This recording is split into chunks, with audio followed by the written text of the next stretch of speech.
Invocando a proteção divina, declaro aberta esta sessão, saudando os presentes e conclamando os pares a apreciarem a ata da última sessão. Nada havendo a ser anotado, suprimido, retificado, dou-a por aprovada.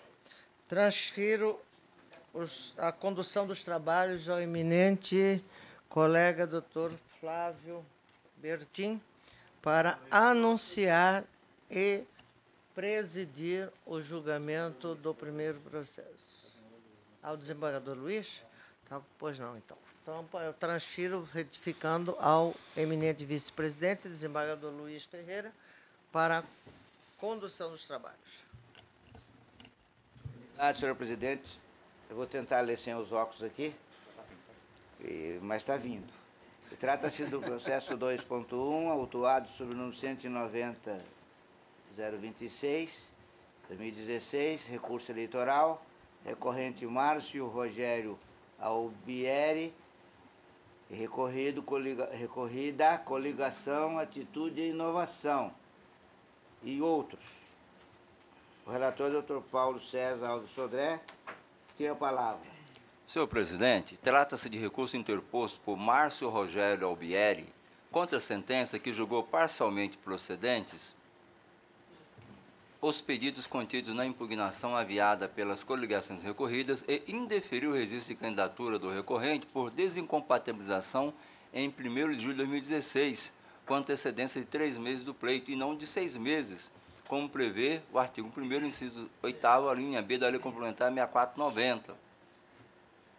Alega o recorrente que não ocupava cargo de presidente, diretor ou superintendente da Fundação Luverdense de Saúde, que fazia parte de um conselho composto por 24 membros, porém sem qualquer função de comando na referida função, por exercer o cargo de secretário, estando adstrito ao prazo de desincompatibilização de 3 meses antes do pleito, como fez, não havendo que se falar em ineligibilidade previsto no artigo 1º, inciso 2, ali na item 9 da Lei Complementar 6490.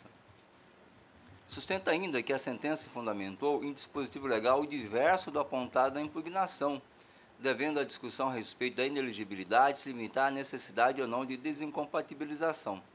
Acrescenta que a fundação é privada, de caráter filantrópico, e que a maioria da renda vem da venda de serviço a entes públicos e particulares, sendo que o impugnante não trouxe aos autos qualquer prova de que a fundação seja mantida com verba pública.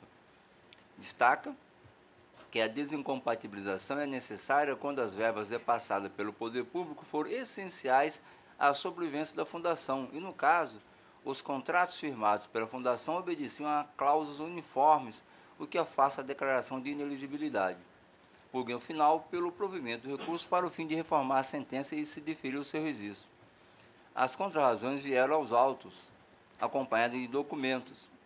Ouvida, a Procuradoria-Geral Eleitoral pugnou pelo desprovimento do recurso. A falha relativa à ausência de procuração do recorrente foi detectada pelo relator e sanada pelo recorrente, conforme o despacho. É o relatório, senhor presidente.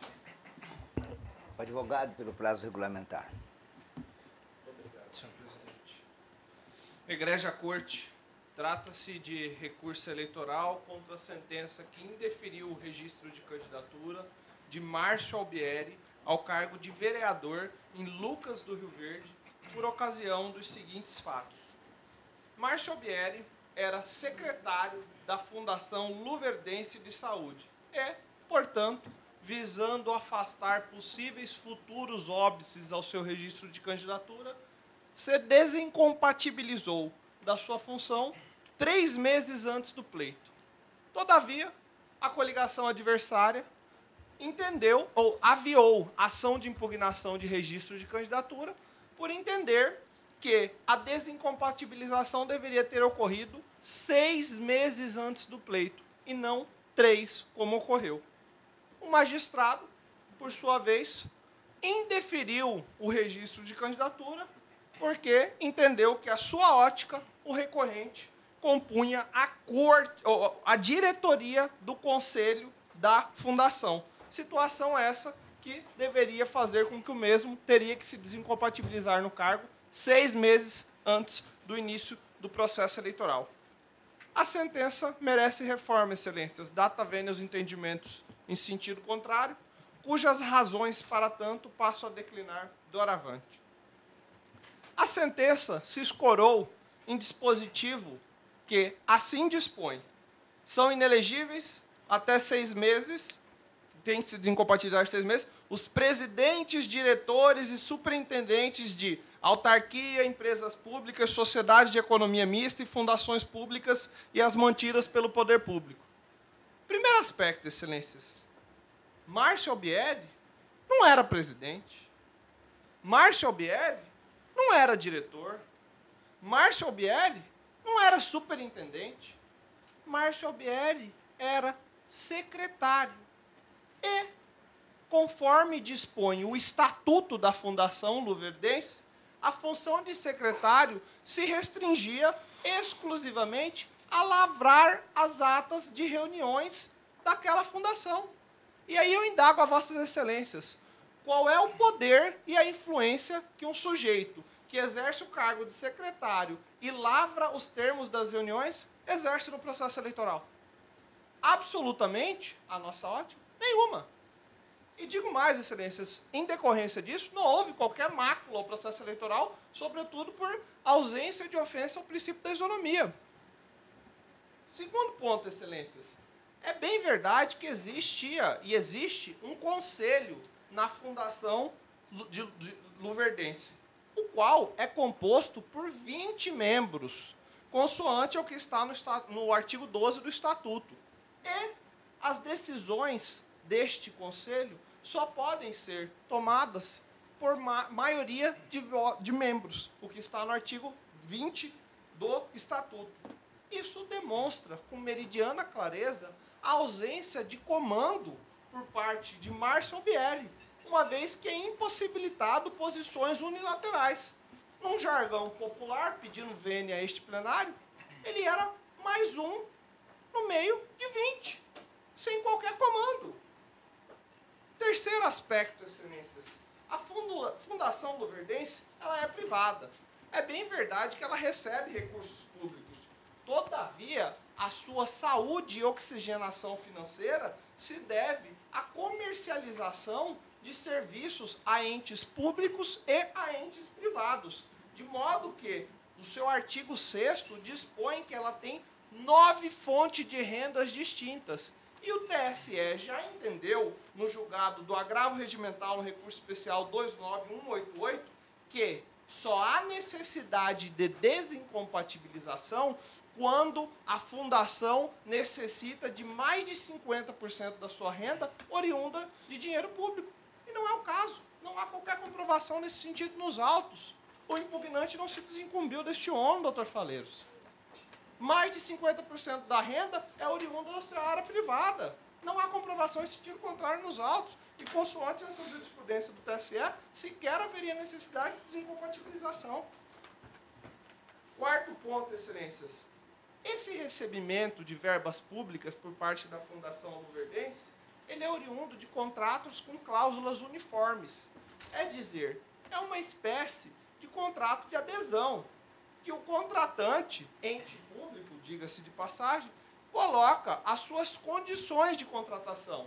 Isso retira qualquer poder da Fundação Luverdense no que tange a possíveis manipulações ou a estipular cláusulas que sejam desta ou daquela maneira. Não compete à Fundação Luverdense dizer como é que serão as cláusulas são uniformes. E no agravo regimental, no recurso especial 63833, o TSE já entendeu que, na eventualidade dos recursos públicos serem oriundos de contratos com cláusulas uniformes, não há necessidade de desincompatibilização. E peço vênia para ler o julgado. Segundo a jurisprudência do TSE, caberia ao impugnante demonstrar que o contrato celebrado entre o poder público e o candidato não obedece a cláusulas uniformes, pressuposto para a declaração de inelegibilidade. Agravo regimental no recurso especial 63833, de relatoria da ministra Nancy Andrighi.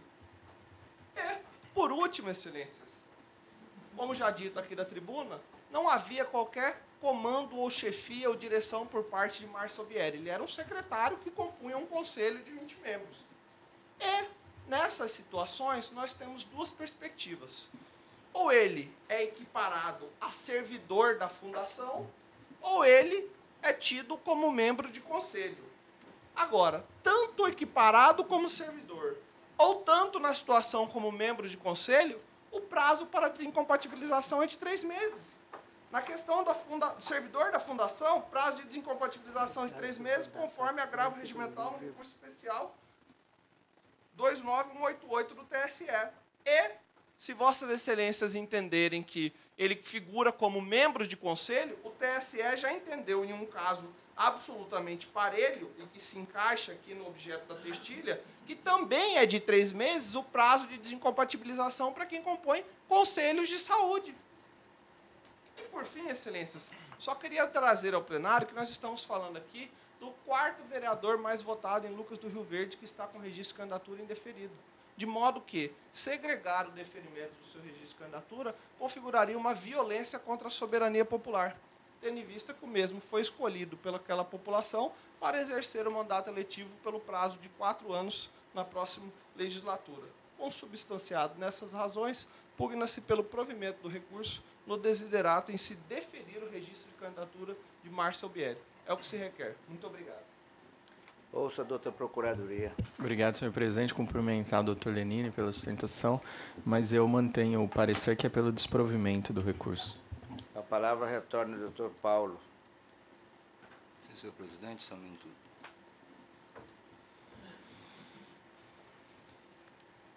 Antes de mais nada, senhor presidente, também faço aqui os meus cumprimentos ao nobre advogado pela combativa sustentação nessa tribuna, como sempre assim o faz.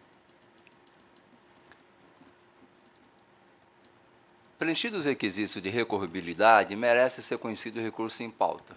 Extrai-se da sentença, ora objulgar, do seguinte trecho. É que, analisando detidamente os documentos carreados ao feito, evidencia-se que o impugnado ocupava cargo de direção na fundação privada mantida pelo poder público. Nessa linha, o documento de folha 65 aponta que o impugnado fazia parte da composição da diretoria do Conselho da Fundação, que, de acordo com o artigo 12 do Estatuto, é o órgão de deliberação máximo da instituição, incumbindo, entre outras atribuições, disciplinar os procedimentos de que deverão ser adotados para a contratação de obras, serviços, compras e alienações, de forma que tais atividades são relacionadas entre as funções de direção e administração da entidade. De fato, o documento de folha 65 a que faz menção o juízo sentenciante refere-se ao ofício 339/2016 da Fundação Luverdense de Saúde, FLS, endereçado à coligação Atitude de Inovação 1 e 2, no qual informa que o recorrente tomou posse no dia 15 de julho de 2015, juntamente com outros membros, assumindo o cargo de secretário da Fundação. Nesse mesmo expediente, informa que o recorrente fazia parte da diretoria do conselho dessa instituição, no cargo de secretário, cumprindo as funções inerentes ao referido cargo.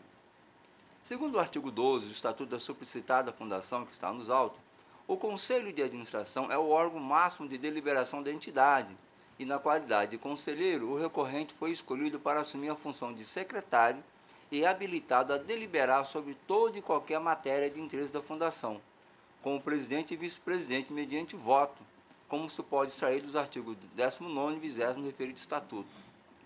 Aqui eu transcrevo, são atribuições do Conselho de Administração, peço vênia para ler apenas a parte negritada. Deliberar sobre toda e qualquer matéria de interesse da Fundação. O item 7º, deliberar sobre a alienação de bens imóveis da Fundação ou constituição de ônus reais e encargos. 8º, aprovar projeto de construção ou reforma em bens imóveis e propriedade da Fundação. 9º, apreciar e aprovar o balanço financeiro, o relatório anual e demais contas do exercício apresentado pela diretoria executiva. 11º, aprovar a proposta de contratos, demais convênios da entidade com o poder público. E 12º, aprovar a proposta de orçamento da entidade e o programa de investimentos. Assim, em que peça é atribuída ao secretário a responsabilidade pela lavratura de todos os termos de deliberações e ocorrido de reuniões, como descrito no artigo 15º, essa não era a sua única função. Ademais, o fato de ser secretário não impede de participar das deliberações como autorizado pelos dispositivos anteriormente citados, mesmo porque a lavratura dos termos atribuídos ao secretário é ato posterior àquelas deliberações. Ressai cristalino, portanto, que a função do recorrente vai muito além de um mero secretário, não se restringindo à lavratura de termos e reuniões, anotando as deliberações, mas de um importante membro que atua decisivamente na resolução de pauta da Fundação, como membro do órgão de cúpula, qual seja, Conselho de Administração. Destarte, como bem destacou a Procuradoria Regional Eleitoral, entre aspas, resta inegável a incidência da causa de inelegibilidade prevista no artigo 1º, inciso 2, a linha I, da Lei Complementar 6490, uma vez que ficou devidamente demonstrado que o recorrente exercia função de administração, membro do Conselho de Administração em pessoa jurídica que mantinha contrato de prestação de serviço com o poder público. Tal situação atrai o afastamento para fins de desincompatibilização no período de 6 meses antes do pleito, nos termos do artigo 1º, inciso 7, a linha B, combinado com o artigo 1º, inciso 2, a linha A, 9 da Lei Complementar 6490. E conforme resultado de pesquisa na página oficial do Tribunal Superior Eleitoral, realizada em 17 de outubro de 2016. Vale destacar que, em contato com os autos, um fato chamou a atenção e esse vem confirmar os poderes de administração e gestão do recorrente na Fundação Luverdense de Saúde. Ao impugnarem a candidatura do recorrente, as coligações recorridas juntaram cópia do cheque 1879, Sicredi, da Fundação Luverdense de Saúde, assinado por ele e outro membro em 14 de julho de 2016. Essa constatação deixa dúvidas concretas se a desincompatibilização de 3 meses de fato ocorreu. Eu convido os eminentes pares a consultar junto comigo. Esse cheque está como um anexo. Aqui fica bem claro um cheque assinado por ele, por uma outra pessoa, Márcio Alvieri, datado de 14 de julho de 2016. Ou seja, até mesmo depois do dia 1º de julho. Um simples secretário, que só tem função de secretarial, não vai assinar cheque. Se em tese requereu sua desincompatibilização em 1º de julho de 2016, como poderia assinar cheque em nome da Fundação 13 dias após, aos 14 de julho de 2016? E ainda que se considere válido o documento de folha 67, noticiando que a desincompatibilização do recorrente ocorreu em 1º de julho de 2016, portanto, 3 meses antes do pleito, este revela prazo menor que o exigido legalmente incidido em óbice ao deferimento do registro, como acertadamente entendeu o juiz de origem. Desse modo, não há que se falar em reforma da sentença, mas ao contrário, em ratificação da adesão de 1º grau. Outro ponto assinalado pelo recorrente, no sentido de que a fundação é essencialmente privada, de caráter filantrópico, também não encontra guarida, a partir da leitura do artigo 6º do Estatuto que integra o capítulo 3º, o qual trata especificamente das receitas. Dentre essas, estão as provenientes dos contratos de gestão e demais contratos que celebram com o município e o Estado da União nos termos do artigo 6º citado Estatuto.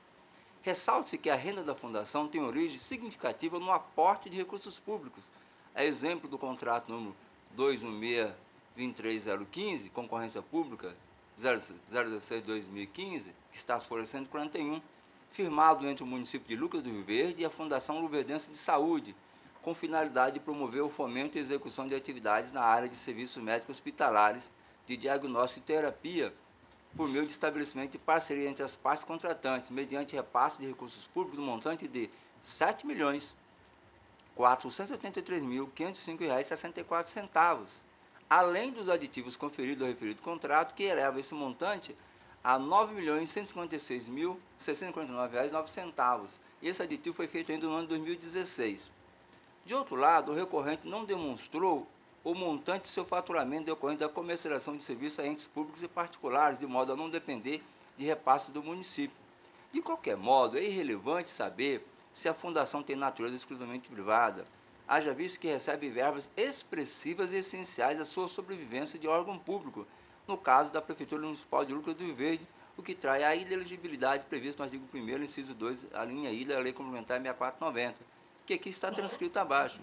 Os que dentro de 6 meses anteriores ao pleito hajam exercido do cargo, função de direção, administração ou representação em pessoa jurídica ou empresa que mantenha um contrato de execução de obras, de prestação de serviço ou de fornecimento de bens com órgão do poder público ou sob seu controle, salvo no caso de contrato que obedeça a cláusulas uniformes. Nesse sentido, o parecer da Procuradoria Regional Eleitoral, entre aspas, resta inegável a incidência da causa de inelegibilidade, previsto no artigo 1º, inciso 2º, a linha I, da Lei Complementar 6490, uma vez que ficou devidamente demonstrado que o recorrente exercia função de administração em pessoa jurídica que mantinha um contrato de prestação de serviço com o poder público. Outra alegação do recorrente, que não merece prosperar, diz respeito à suposta existência de contrato com cláusulas uniformes, que afastaria a exigência de desincompatibilização.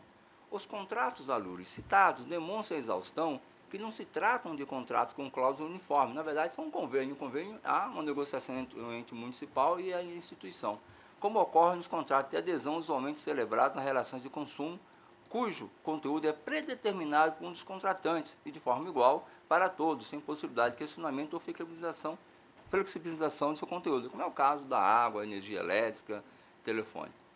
Na espécie, os contratos possuem cláusulas com especificidades dirigidas àquele ente, qual seja, Fundação Luverdense de Saúde, uma vez que a prestação de serviços hospitalares, pela sua própria natureza, guarda peculiaridades específicas em cada unidade de saúde. Cada unidade demanda uma quantidade específica de profissionais, de procedimentos e de materiais, evidentemente, não havendo a possibilidade de que haja 2 contratos iguais no município de Lucas do Rio Verde, como assinalado no parecer ministerial. Isso aqui põe por terra a tese de que haveria um contrato de adesão. Nesse contexto, atrai a desincompatibilização de seus dirigentes que pleiteiam concorrer a mandato eletivo. Haja vista que a questão central está na inelegibilidade de quem quer que, no exercício de qualquer função, possa disso valer-se em proveito próprio, interferindo no resultado do pleito. Nesse sentido, colocação na resto dessa corte, que peço venha para não ler, e de lavra do Dr. Samuel Franco Dália Júnior, na sequência, Dr. Sebastião de Arruda Almeida. Quanto a outro ponto citado nas razões recursais, o fato de a sentença fundamentar seu voto em dispositivo diferente daquele citado pela coligação impugnante não retira sua eficácia, mesmo porque, pelo princípio jura novit curia, o juiz conhece o direito e profere o julgamento analisando os fatos e a instrução do feito, não sendo imprescindível que o advogado da parte informe fundamento legal na petição inicial. Nesse sentido, colocação dos seguintes julgados, que está aqui também, peço pena para não ler, aqui da lavra do ministro do STJ, ministro Luiz Felipe Salomão, o primeiro, o segundo, ministro Herman Benjamin, do STJ também. Ademais, o recurso eleitoral, além de devolver ao tribunal todo o conhecimento da matéria impugnada, efeito devolutivo, viabiliza também a apreciação e julgamento de todas as questões suscitadas e discutidas no processo que é feito legislativo. Posto isso, em sintonia com o parecer ministerial, conheço o recurso e nego-lhe provimento, mantendo a sentença que indeferiu o registro de candidatura de Márcio Rogério Albieri ao cargo de vereador no município de Lucas do Rio Verde nas eleições de 2016. É como voto, senhor presidente. Como vota, doutor Rodrigo Roberto Curvo? Com o relator. Doutor Márcio Valeiros da Silva? Senhor presidente, acompanho o relator. Doutor Flávio Alexandre? Com o relator, excelência. Doutor Ricardo Gomes? Senhor presidente, eu vou pedir vênia novamente, mas eu vou pedir vista do processo, em relação especificamente a essa questão das cláusulas uniformes. Em que pese a maioria já está formada, eu gostaria de estudar melhor o assunto da questão e peço vista. Trago amanhã, temos sessão, trago amanhã. Então, julgamento suspenso em razão do pedido de vista do Ricardo Gomes de Almeida, que terá o processo na sessão de amanhã.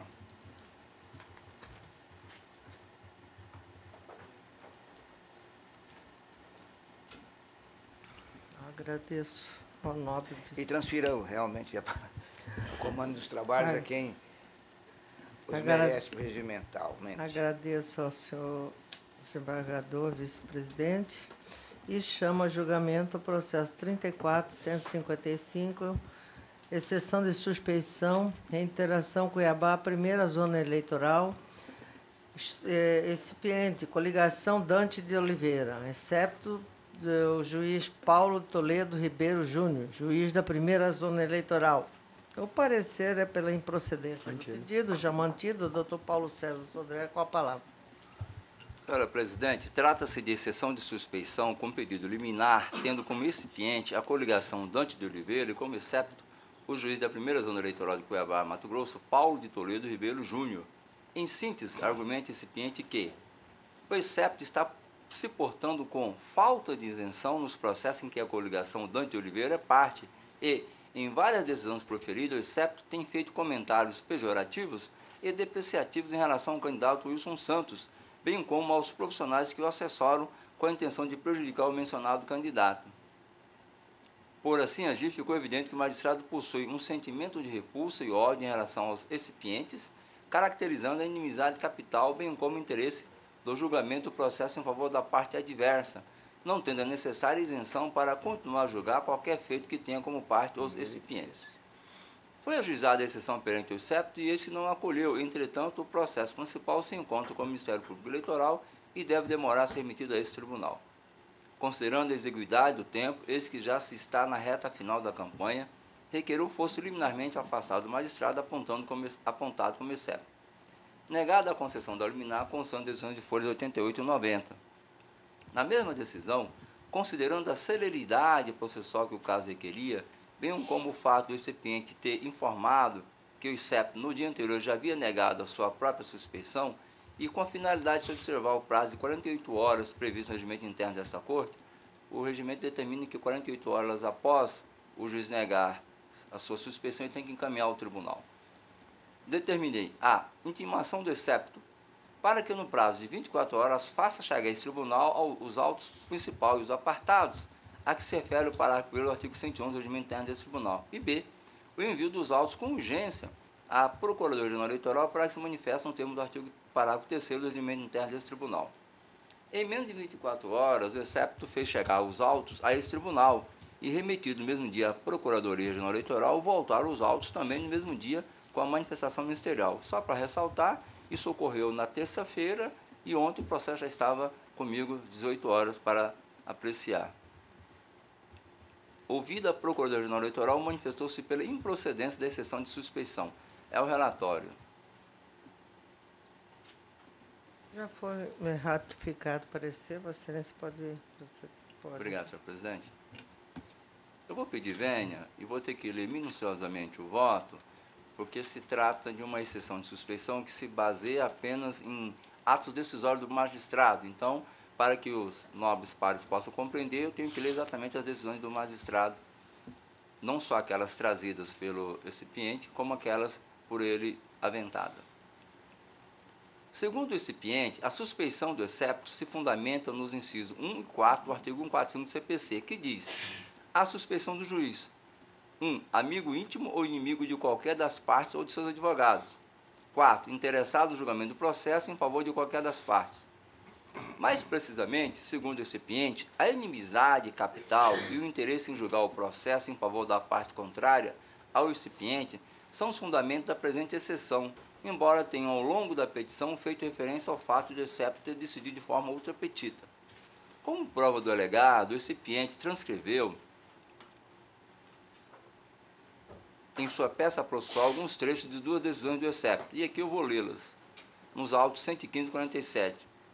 Veja-se, aqui são palavras do magistrado, veja-se quantos artigos da legislação foram infringidos por quem pretende fazer aplicar a legislação, colocou pontilhado, ou pretendente a futuro chefe do Poder Executivo.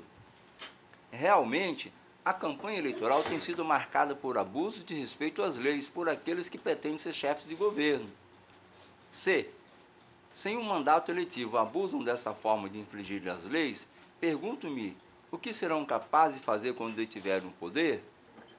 Isso posto, e por mais que dos autos consta, acolho o pedido da representante para, nos termos do parágrafo único do artigo 54, aplicar aos representados a perda de tempo equivalente ao dobro do usado na prática do ilícito.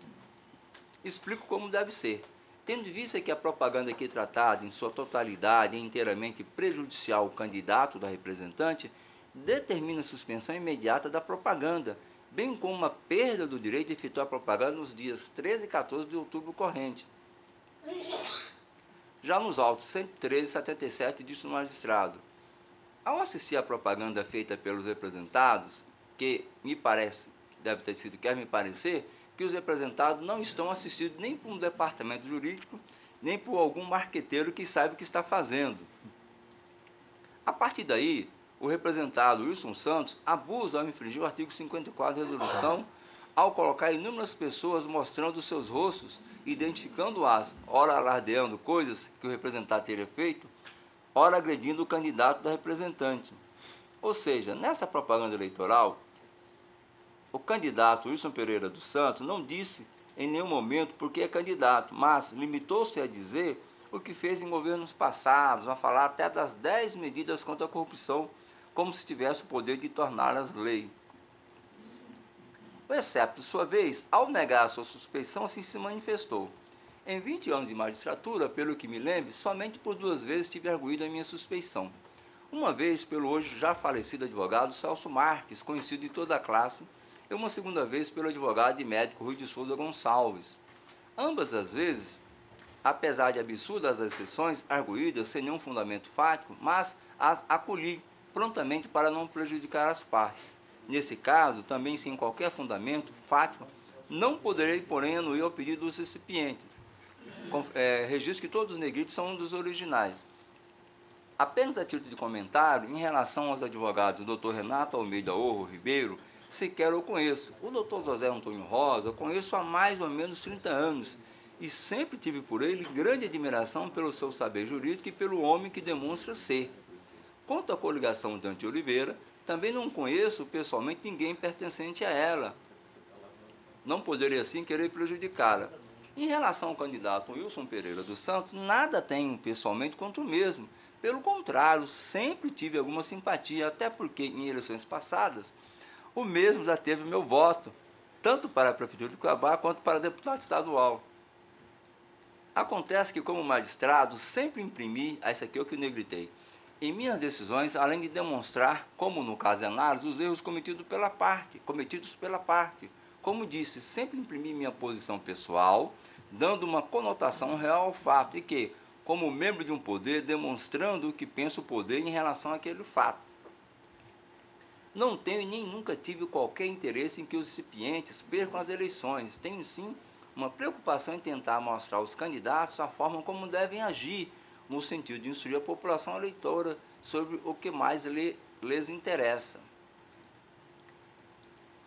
Digo eu, conforme consignei por ocasião do indeferimento do pedido de concessão de liminar, o princípio do juiz natural, de estatura constitucional, não pode ser suprimido sem uma forte causa ou fundamentação jurídica.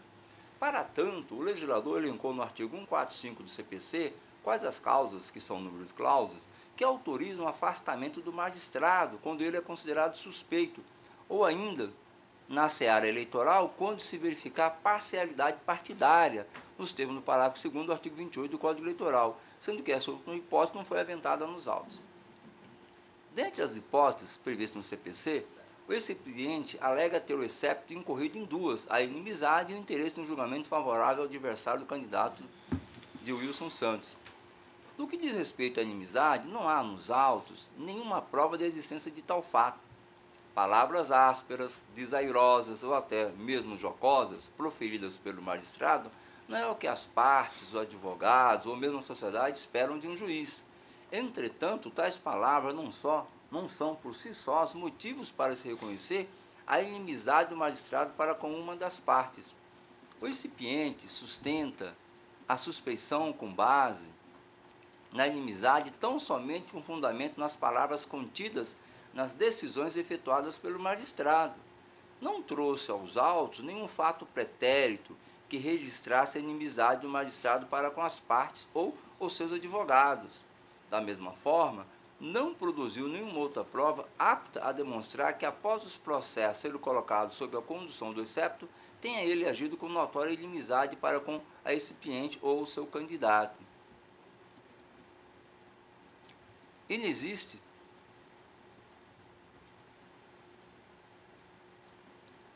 portanto, comprovado nos autos a propalada inimizade. O mesmo se diga do suposto interesse do excepto em julgar o processo de forma favorável à parte adversária ao do candidato da recipiente. Ora, as duas decisões trazidas aos autos, com excertos transcritos na peça de suspeição, longe estão de caracterizar tal intento por parte do excepto. Primeiro, eventual erro injudicando não é motivo suficiente para se declarar o interesse em julgar de forma favorável a esse ou aquele candidato. Ao que consta do conto narrado na inicial da exceção de suspeição, o excepto se excedeu na pena imposta recipiente. Fato esse que, segundo a própria recipiente, foi devidamente corrigido por juízes e membros desse tribunal. Se houve ou se há decisão teratológica praticada pelo excepto, existem medidas processuais adequadas para a sua correção. Medidas essas, aliás, devidamente utilizadas pelo recipiente, conforme por ela narrado em sua peça processual. No mais, o que se tem nos autos é inegavelmente inconformismo por parte do recipiente com as decisões proferidas pelo excepto e um lamentável excesso de linguagem por parte do excepto. Excesso esse que não se corrige com exceção de suspeição, com fundamento no inciso 2 e 4º artigo 145 do CPC. Aos interessados, partes e advogados, em querendo e sendo possível, cabe a adoção das medidas correcionais contra o magistrado perante o órgão judiciário competente no que diz respeito aos excessos de linguagem. E quanto ao inconformismo, o que é normal, natural e salutar, a interposição das medidas recursais cabíveis, como aliás a recipientes já o vem fazendo muito bem.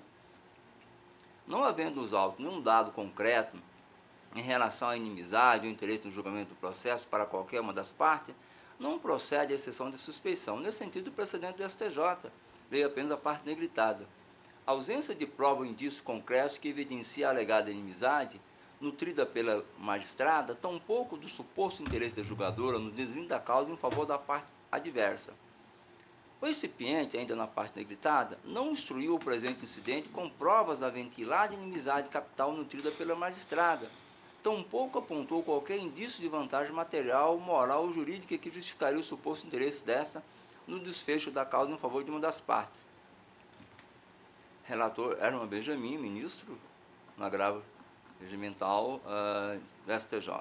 A propósito, colho da manifestação ministerial a seguinte assertiva.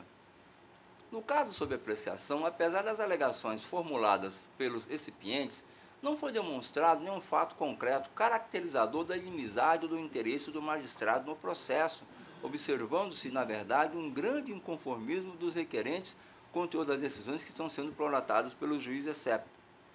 Por outro lado, ainda que se observe certos excessos de linguagem do magistrado ao proferir suas decisões, e ainda que tais decisões possam conter equívocos na aplicação da lei, tais excessos e ou equívocos não servem por si sós para caracterizar as aventadas hipóteses de suspeição, as quais devem estar alicerçadas em fatos concretos, como já mencionado.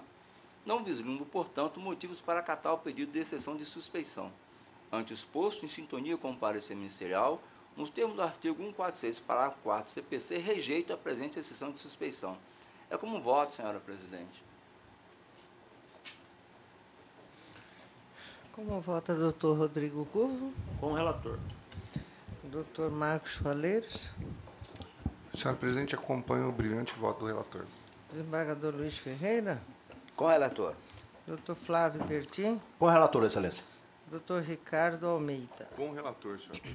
Proclamo o resultado. O tribunal, por unanimidade, julgou improcedente a exceção de suspeição nos termos do voto do outro relator em consonância com o parecer ministerial. Fim da pauta judicial. Nós temos aqui 5 pedidos nos mesmos termos daqueles que nós já vínhamos trazendo de requerimento de juízes para participação em cursos na capital. Eu estou deferindo todos eles, entendendo que não há prejuízo mais, porque já ultrapassamos a fase das eleições e nessas zonas não haverá segundo turno. Eu consulto o doutor plenário se todos estão de acordo. De acordo. Todos de acordo, o tribunal, por unanimidade, deferiu em caráter excepcional o afastamento de Cláudia Anfe Nunes da Cunha, juíza da 60ª Zona Eleitoral, Renato José de Almeida Costa, juiz da 41ª Zona Eleitoral, Luiz Felipe Lara de Souza, juiz da 17ª Zona Eleitoral, Maurício Alexandre Ribeiro, juiz da 42ª Zona Eleitoral, e Ednei Pereira dos Santos, juiz da 3ª Zona Eleitoral, nos períodos discriminados no voto da douta relatora. Passo a palavra ao diretor para a leitura de acordo. O senhor está quase acabando, né? Ah, sim. Hoje o único que nós tínhamos para leitura de acordo foi retirado de pauta em razão do pedido de vista do Dr. Ricardo. Portanto, eu, agradecendo a presença de todos, declaro encerrada a presente sessão.